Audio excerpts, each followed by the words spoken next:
ಹೊಸದನ್ನು ಹುಡುಗಾಟ ಹಾಕುವಾಗ ಈ ಮಕ್ಕಳನ್ನು ಬಿಟ್ಟು ಏನು ಹೊಸದನ್ನು ಹುಡುಗಾಟ ಮಾಡ್ಬೋದು. ಈಗ ಇವರನ್ನೆಲ್ಲ ಇಟ್ಟುಕೊಂಡು ಅತಿ ಹೆಚ್ಚು ಮಕ್ಕಳನ್ನು ಇಟ್ಟುಕೊಂಡು ಈ ಸಲ ಹೊಸದನ್ನು ಹುಡುಗಾಟ ಭಾಳ ಚೆಂದ ರೀತಿಯಲ್ಲಿ ಆಯಿತು. ನನಗೆ ಇದರ ಬಗ್ಗೆ ಭಾಳ ದೊಡ್ಡ ತೃಪ್ತಿ ಇದೆ. ಪ್ರತಿ ವರ್ಷದಂತೆ ಈ ವರ್ಷವೂ 12 ನುಡಿಸಿರಿಯಲ್ಲಿ ಯಾವುದು ನುಡಿಸಿರಿ ಒಳ್ಳೆಯದು ಅಂತ ಕೇಳಿದರೆ ಈ ವರ್ಷದ ನುಡಿಸಿರಿ ಭಾಳ ಒಳ್ಳೆಯದು, ಸರ್ವಶ್ರೇಷ್ಠ ಅಂತ ಅನಿಸಿಕೊಂಡು ತುಂಬ ವರ್ಷಗಳಿಂದ ಬರೋದು ಮಾತ್ರ ಅಲ್ಲ, ನಾನು ನುಡಿಸಿರಿ ಘಟಕದ ಉಪಾಧ್ಯಕ್ಷರು ಕೂಡ. ನನಗೆ ಭಾಳ ಸಂತೋಷ ಏನಂದರೆ ಕಳೆದ 12 ವರ್ಷಗಳಿಂದ ನುಡಿಸಿರಿಗೆಯನ್ನು ಇಲ್ಲಿ ಡಾಕ್ಟರ್ ಮೋಹನಾಳ್ ಅವರು ನಡೆಸ್ತಾ ಇದ್ದಾರೆ. ಅದರಲ್ಲಿ ಬಹುತೇಕ ಹೆಚ್ಚಿನ ನುಡಿಸಿರಿಗಳಲ್ಲಿ ನಾನು ಭಾಗವಹಿಸ್ತೇನೆ. ಅದಕ್ಕಿಂತಲೂ ಹೆಚ್ಚಿನ ಸಂತೋಷ ಏನಂದರೆ ಉತ್ತರ ಕರ್ನಾಟಕದಲ್ಲಿ 5 ನುಡಿಸಿರಿ ಘಟಕಗಳನ್ನು ಪ್ರಾರಂಭ ಮಾಡುವಾಗ ಅದರ ಮುಂಚೂಣಿಯಲ್ಲಿ ನಿಂತು ಕೆಲಸ ಮಾಡಲಿಕ್ಕೆ ನನಗೆ ಒಂದು ಅವಕಾಶ ಪ್ರಾಪ್ತಿಯಾಯಿತು. ಇದು ಭಾಳ ಧನ್ಯತಾ ಭಾವದಿಂದ ನಾನು ಸ್ಮರಿಸಿಕೊಳ್ತೇನೆ. ಯಾಕಂದರೆ ಈ ರೀತಿಯ ಕನ್ನಡದ ಮನಸ್ಸುಗಳನ್ನು ಕಟ್ಟುವಂಥ ಕೆಲಸದಲ್ಲಿ ನಮ್ಮನ್ನು ಒಬ್ಬ ಮಾಧ್ಯಮದ ವ್ಯಕ್ತಿಯಾಗಿ, ಒಬ್ಬ ಸಂಸ್ಕೃತಿ ಪ್ರಿಯನಾಗಿ, ಒಂದು ಸಾಹಿತ್ಯದ ವಿದ್ಯಾರ್ಥಿಯಾಗಿ ನಾವು ಮಾಡಲಿಕ್ಕೆ ಸಿಕ್ಕಿರೋದು ಭಾಳ ಸಂತೋಷದ ವಿಚಾರ. ನೀವು ಪ್ರಶ್ನೆ ಕೇಳಿದ್ರಿ ಇದು ಕೊನೆಯ ದಿನ ಅಂತ.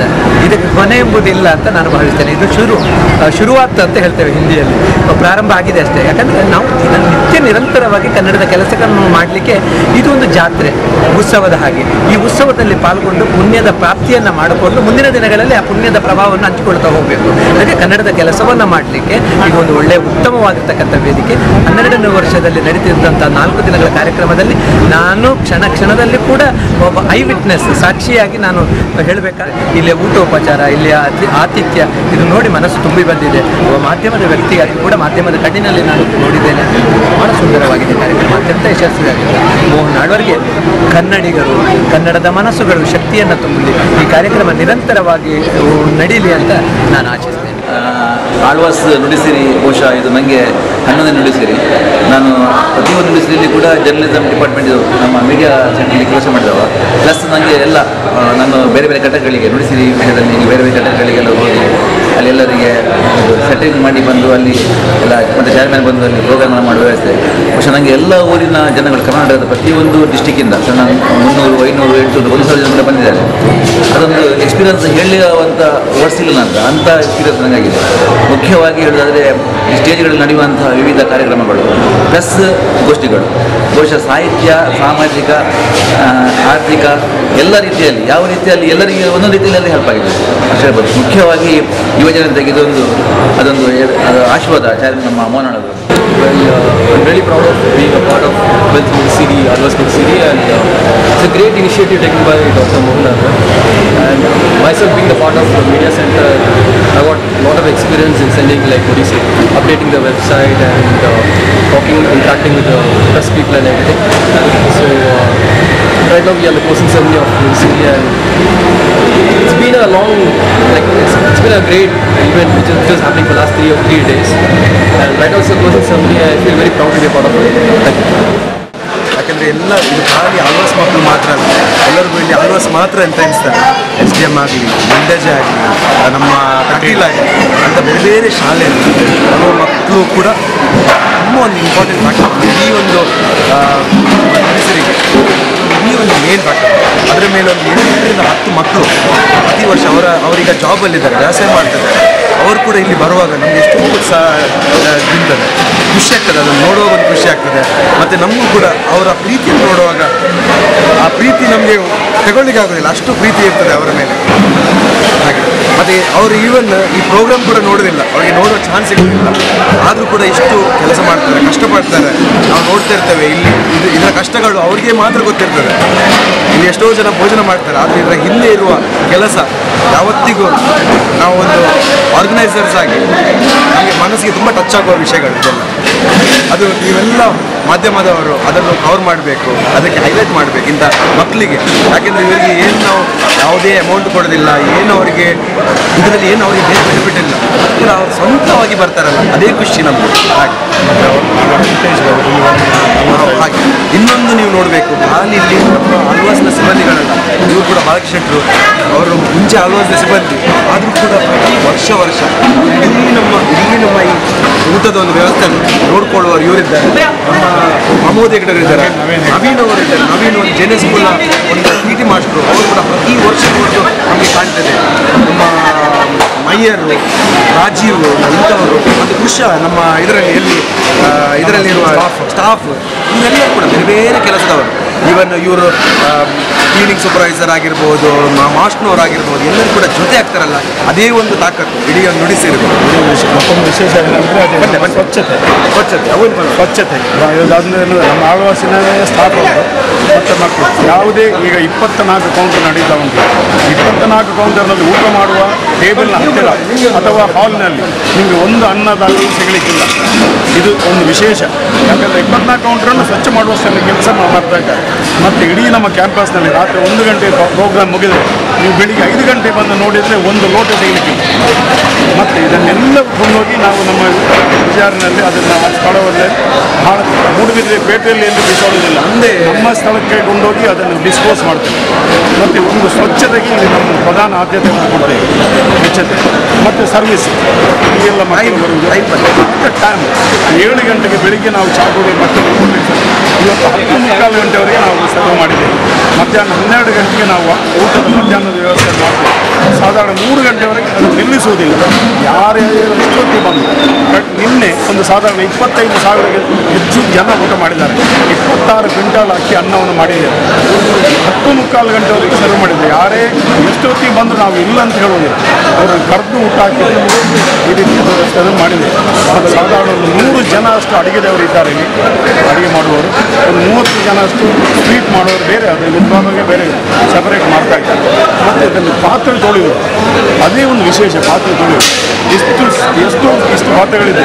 ಯಾವ ಹೊತ್ತಿಗೆ ಹೋದರೂ ಅದರಲ್ಲಿ ಒಂದು 10-20 ಹೆಂಗಸರಿದ್ದಾರೆ. ಅದು ಎಷ್ಟು ಸ್ವಚ್ಛತೆ ಯಾರವರು ನಾವು ವಿಶೇಷ ಇಲ್ಲಿ ಬಂದ ಮೇಲೆ ನಮಗೆ ತುಂಬ ಚೆನ್ನಾಗಿ ಅನಿಸಿದೆ. ನಮಗೆ ಎಲ್ಲ ಥರ ಅನುಭವಿಸಿದ್ದಾರೆ. ಇಲ್ಲಿ ಬಂದ ಮೇಲೆ ನಮಗೆ ಹೋದ ವರ್ಷ ಬಂದಿದ್ದೀವಿ, ಹೆಚ್ಚು ವರ್ಷ. ಅವತ್ತಿನ ಸಲ ನಮಗೆ ತುಂಬ ಅನುಕೂಲ ಆಗಿದೆ.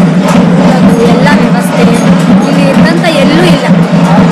ಆದರೆ ನಮ್ಮ ಸಮಾಜದವ್ರಿಗಂತೂ ಇನ್ನೂ ತುಂಬ ಜಾಸ್ತಿ ನಮ್ಮ ಜೊತೆ ಮಾತಾಡಲಿಕ್ಕೆ ಅವರು, ಆಮೇಲೆ ನಮ್ಮ ಜೊತೆ ಡ್ಯಾನ್ಸ್ ಮಾಡಿದ್ದಾರೆ. ನಮ್ದು ಏನಿದೆಲ್ಲ ಪ್ರಾಬ್ಲಮ್ ಎಲ್ಲ ಕೇಳಿ ಅವ್ರು ಶೇರ್ ಮಾಡ್ಕೊಂಡಿದ್ದಾರೆ. ಅವರಿಂದ ನಮ್ಗೆ ತುಂಬ ಉಪಕಾರನೂ ಆಗಿದೆ. ಸೊ ಆಳ್ವಾಸ್ ಬಗ್ಗೆ ಜನಗಳಿಗೆ ಏನು ಹೇಳಕ್ಕೆ ಇಷ್ಟಪಡ್ತೀರಿ? ಎಲ್ಲ ಅಂದರೆ ನಿಮ್ಮ ಇದು ಬಿಟ್ಟು ಬೇರೆ ತುಂಬ ಅವ್ರ ಬಗ್ಗೆ ಹೇಳ್ಬೇಕಂದ್ರೆ ಅವ್ರನ್ನ ನೋಡಿ ನಾವು ಕಳ್ಕೋಬೇಕು. ಅವ್ರು ನೋಡಿ ತಮ್ಮ ಸಂಬಂಧ ಏನು ಮಾಡಿದ್ರು, ಜನರಿಗೋಸ್ಕರ ಮಾಡ್ತಿದ್ರೆ ಎಲ್ಲ ಕಷ್ಟ. ಅವ್ರು ಮಾಡ್ತಿರೋದು ನಮಗೋಸ್ಕರ, ನಮ್ಮ ಸಮಾಜಕ್ಕೋಸ್ಕರ. ಅವ್ರಿಗೆ ನಾವು ಕಳ್ಕೋಬೇಕು. ನಮ್ಮ ದೇಶ ಮುಂದೆ ಬರಬೇಕು, ನಮ್ಮ ಹಿಂದುಳಿದ ಜನಾಂಗೆಲ್ಲ ಮುಂದೆ ಬರಬೇಕು. ಸಿರಿ ಸಂಪತ್ತು ನಾನೆಲ್ಲೂ ನೋಡಿಲ್ಲ ಮೈ ಲೈಫ್. ಯಾಕೆಂತಂದರೆ ಇವತ್ತು ಮಾನ್ಯ ಡಾಕ್ಟರ್ ಮೋಹನ್ ಆಳ್ವ ಅವರಿಗೆ ಪೂಜ್ಯ ಮನೋಭಾವದಿಂದ ಪೂಜಿಸಬೇಕು ನಾವು. ಇದು ಸಾಮಾನ್ಯ ನುಡಿಸಿರಿ ಅಲ್ಲ, ಭಾಳ ನುಡಿಸಿರಿ. ಯಾಕೆ ಅಂತೇಳಿದ್ರೆ ನಾವು ಬಸ್ ಚಾರ್ಜ್ ಹಾಕೊಂಡು ಮಾತ್ರ ಬರಬೇಕೇ ವಿನ ಖರ್ಚು ವೆಚ್ಚ ಪ್ರತಿಯೊಂದೂ ಇಲ್ಲೇ ಭರಿಸ್ತಾರೆ. ಊಟ ಇರ್ಬೋದು, ವಸತಿ ಇರ್ಬೋದು. 7-8 ಕಡೆ ರಂಗಮಂದಿರಗಳಿಗೆ ಅನೇಕ ಕಲ್ಚರಲ್ ಆ್ಯಕ್ಟಿವಿಟೀಸ್, ಸಾಂಸ್ಕೃತಿಕ ಕಾರ್ಯಕ್ರಮಗಳು ಭಯಂಕರವಾಗಿ ನಡೀತಾ ಇದೆ. ಬಹುಶಃ ಇದು ಮಾದರಿ, ಇದು ಪ್ರಪಂಚಕ್ಕೆ ಮಾದರಿ ಆಗಬೇಕು, ಕರ್ನಾಟಕಕ್ಕೆಲ್ಲ ನೋಡಿ ಕಲಿಬೇಕು. ಜೊತೆಗೆ 22,000 ಮಕ್ಕಳಿಗೆ ಅವರು ಒಡೆಯ.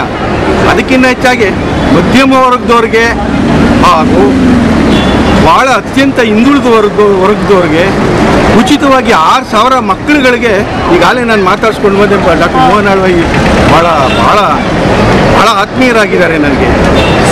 ಉಚಿತವಾಗಿ 6,000 ಮಕ್ಕಳುಗಳಿಗೆ ಇವತ್ತು ಅನ್ನ ದಾಸೋಹ ಮಾಡ್ತಾ ಇದ್ದಾರೆ.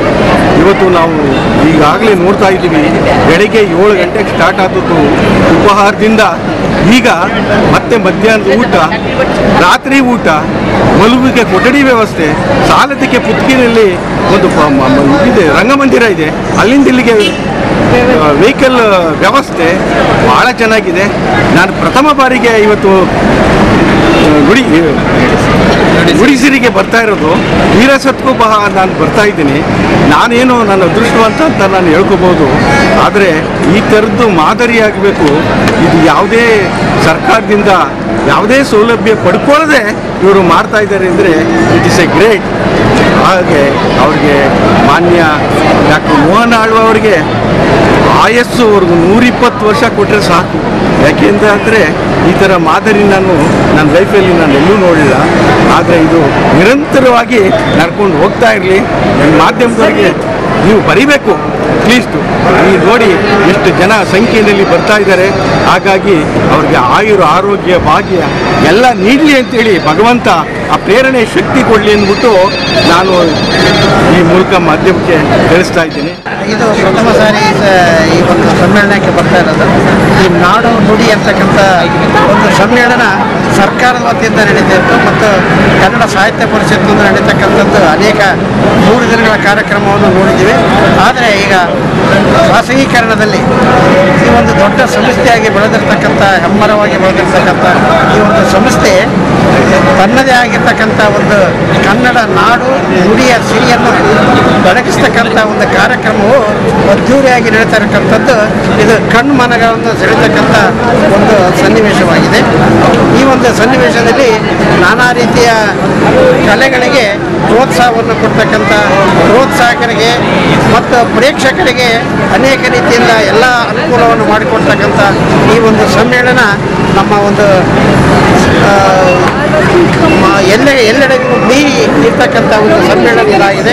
ಇಂಥ ಒಂದು ಸಮ್ಮೇಳನ ಅದ್ಧೂರಿಯಾಗಿ ನಡೀತಕ್ಕಂಥದ್ದು ನನ್ನ ಈ ಒಂದು 40 ವರ್ಷಗಳ ಕಾಲ ಸರ್ಕಾರಿ ಸೇವೆಯಲ್ಲಿ ಮಾಡಿದರೂ ಕೂಡ ಇಂಥ ಒಂದು ಸೌಂದರ್ಯವಾಗಿರ್ತಕ್ಕಂಥ ವೈಭವೋಪೇತವಾಗಿರ್ತಕ್ಕಂಥ ಇಂಥ ಒಂದು ಸಮ್ಮೇಳನವನ್ನು ನಾನು ಎಲ್ಲೂ ಕಂಡಿಲ್ಲ.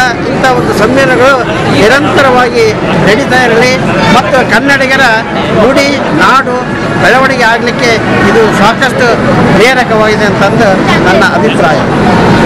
ಸೊ ಹಾಗೆಯೇ ಈ ಒಂದು ಸಮ್ಮೇಳನಕ್ಕೆ ಹೋಗುವವರಿಗೆ ಎಲ್ಲ ರೀತಿಯ ಸೌಕರ್ಯಗಳನ್ನು ನೀಡಿರ್ತಕ್ಕಂಥ ಮೋಹನ್ ಆಳ್ವರವರು ತಮ್ಮ ಶ್ರೀಮಂತಿಕೆಯನ್ನು ಇಲ್ಲಿ ಎತ್ತಿ ತೋರಿಸಿದ್ದಾರೆ.